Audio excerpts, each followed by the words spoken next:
Bonjour chers tous, j'espère que vous allez bien. Quelqu'un m'a demandé de parler de la question de la vision. Rabbi, c'est quoi la vision? Vous savez, il y a des gens qui ont des visions. Il y a des gens qui... Je parle vision dans le sens d'avoir des objectifs, d'avoir des rêves. Et il y a beaucoup de personnes, on en a vu, qui ont eu de quelques grandes visions et qui, en fait, ont vu les visions mourir, ont vu leur vision être détruite ou être découragée par qui que ce soit. Être découragée par la famille, par un conjoint, par un proche, par des personnes qui estimeraient éventuellement que nous ne sommes pas suffisamment prêts pour pouvoir assumer la question de la vision. Il faudrait en parler, il faudrait expliquer pour que la plupart des personnes essaient de comprendre ce que c'est. Je suis Ori Moshe Aaron Yehuda, conférencier international, Magid Shiur, Rosh Keila de la synagogue Narekouche, au Cameroun et dans le monde aussi. Ce dont on va parler ici, c'est un sujet très important. La vision, c'est quelque chose que Dieu y met dans ton cœur. C'est quelque chose que l'Éternel y met, il façonne, il établit. Et le maître du monde, il met à l'intérieur de toi et il attend le moment, comme le dit le livre d'Habakkuk, le moment de l'accomplissement où tu devras l'attendre. Est-ce que j'attends la vision dans le présent ou comment est-ce que j'arrive à comprendre cette notion? La première des choses que vous devez savoir, je vais en parler très loin, vous devez savoir que chaque personne a ce qu'on appelle sa réalité. Ta réalité n'est pas ma réalité, c'est-à-dire nous pouvons tous vivre dans un même lieu, on n'a pas le même environnement spirituel.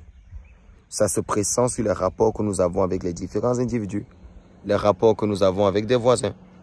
Je peux m'entendre avec une personne et toi tu t'entends moins avec cette personne. Je peux être proche de telle personne et toi tu es moins proche de cette personne. Ça dépend aussi des choses que nous rencontrons, des choses que nous touchons, des éléments que nous manipulons. Sachez qu'on peut tous vivre dans un même pays. On ne peut pas avoir la même réalité, on peut être dans une même maison. On ne vit pas la même situation spirituelle, la même énergie. On ne peut pas tous la vivre au même niveau. Alors ça fait que chaque personne il a son univers.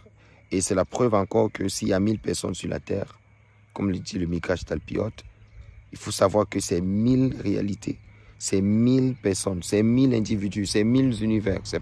Il n'y a pas de ressemblance, il n'y a pas de similitude, il n'y a pas de bijection, il n'y a pas de stricte synonymie, il n'y a pas d'isomorphisme. À l'intérieur, on est tous particuliers. Et dans cette particularité que nous avons tous, nous avons la grâce comme ça de pouvoir porter une vision qui justement a pour but de venir façonner l'environnement dans lequel nous vivons et le rendre tellement beau. Et pour ça, nous sommes tous investis d'une intelligence qui est propre à chaque personne, une intelligence qui est assez particulière, une façon de parler qui est différente des autres, une façon de raisonner et qui est différente des autres, une sensibilité spirituelle, vibratoire qui est différente des autres. Tout ce qui nous compose sont des outils, sont des canaux qui nous permettent finalement de pouvoir réaliser et de comprendre même la dimension qui est inhérente à l'intérieur de nous. Il est très important de ne pas abandonner sa vision parce que la particularité de la vision, c'est que personne ne va donc la comprendre. Personne ne peut la comprendre vu que je l'ai dit tout à l'heure, on vit dans un environnement où chacun comprend le monde de sa façon. Chaque personne est un univers, chacun comprend le monde à sa dimension, chacun il conçoit le monde différemment de l'autre. C'est-à-dire que nous tous, on n'a pas les mêmes réalités, on conçoit tous le monde d'une certaine façon. On a cette façon de voir les choses qui fait en sorte qu'on a des résultats là où les autres n'ont pas de résultats, on a des échecs là où les autres ont des réussites. Parce que l'homme est un monde en soi. L'homme est un monde. Si on arrive à comprendre que nous sommes totalement différents, je peux porter un vêtement aujourd'hui, une autre personne porte le même vêtement que moi, à le même instant, ça n'a pas le même effet sur ceux qui nous regardent. On est tous, d'une façon particulière, nous sommes tous totalement différents. Et c'est ce que la Torah dit. La Torah, c'est l'union des différences. La Torah, elle admet la différence. Elle admet que l'autre soit différent. La Torah apporte la tolérance. Parce qu'on ne peut pas parler d'amour si on ne parle pas de divergence. L'amour, c'est justement le fait d'accepter que l'autre n'est pas comme nous. L'amour, c'est le fait justement d'accepter la vision de l'autre, même si on ne la comprend pas. Parce qu'on ne peut même pas la comprendre. On ne peut même pas voir dans cette vision plus que le visionnaire. On ne peut pas voir jusqu'où est-ce que le projet y va. Parce que c'est quelque chose qui est dans le secret d'Akadosh Baruch Hu, le maître du monde. C'est clair que dans ta famille, personne ne peut te comprendre. Tous les grands qui ont existé, je lis beaucoup, tous les grands qui ont existé, que ce soit les Einstein, que ce soit Martin Luther, qui a été le mouvement protestantiste de la 3e réforme, que ce soit Martin Luther King, que ce soit Nelson Mandela en Afrique du Sud, toutes ces personnes n'avaient pas été comprises de leur temps. Que ce soit Ruben Oumiobe au Cameroun, personne n'a été compris. Personne n'a été compris. Tous ceux qui deviennent grands, les Samuel Eto'o qui sont devenus grands, les Didier Drogba, les Lionel Messi, les Cristiano Ronaldo sont des personnes qui ont du talent mais qui sont très très différentes dans leur façon de voir le monde, dans leur façon de voir les choses, dans leur façon de comprendre l'activité dans laquelle ces personnes se trouvent. Il est important de le savoir aujourd'hui que même dans un couple, chaque personne est différente de l'autre. Chaque personne a une intelligence qui est particulière par rapport à l'autre. C'est pour ça justement qu'on s'accepte et qu'on s'aime. L'amour, ce n'est pas le fait d'être pareil. L'amour n'a rien à voir avec le fait d'être comme l'autre. Si l'autre, il est comme l'autre, on se confond. On parle d'un parallélisme. Alors, on n'est pas pareil. Par contre, dans l'amour, c'est le fait d'apprécier la différence qu'il y a chez l'autre qu'on n'a pas chez nous. L'amour ne peut naître que si on admet la différence. L'amour ne peut naître que si on admet que l'autre, il n'est pas comme nous. Toutes les guerres dans le monde qui existent, c'est parce qu'il n'y a pas la tolérance, il n'y a pas l'amour. Et même la dimension de la réflexion devient bloquée parce que le ciel ne permet pas à certaines personnes d'avoir accès à un certain type de mystère. Tout ça parce qu'ils se sont dit qu'ils ont la meilleure vision du monde. Alors que c'est une succession de plusieurs visions qui justement meublent tout cela. Arriver à comprendre cela aujourd'hui, c'est très capital pour nous de savoir que la vision que tu as, tu ne dois pas l'abandonner parce que c'est normal que personne te comprenne. C'est normal qu'on te combatte. C'est normal que ton conjoint te combat. C'est normal que ta conjointe, ta partenaire te combatte. C'est normal que la famille te combatte. C'est normal que tous ces gens-là te combattent. Parce que personne ne peut comprendre cette vision. Elle est différente de leur univers. Alors vas-y, fonce. Fonce. N'abandonne pas. Et ta vision, rêve grand. À tes résolutions répondra le succès. Pense grand. Même quand tu n'as pas les moyens pour réaliser, pense grand. Et commence. Les Piquet avaient dit ceci. Que l'homme sera condamné. Pas parce qu'il n'a pas fini. Mais l'homme sera condamné parce qu'il n'a pas commencé. Hachem Akadosh Baruch Hu regarde ceux qui commencent. Il faut commencer quelque chose de grand. Et que les œuvres restent et que les œuvres parlent. Il faut avoir sa vision de l'Afrique. De comment apporter notre pierre à l'édifice pour justement changer les choses. Il faut penser grand. Il faut rêver grand. Il faut construire grand. Si on arrive à cette dimension de... Oups, excusez-moi.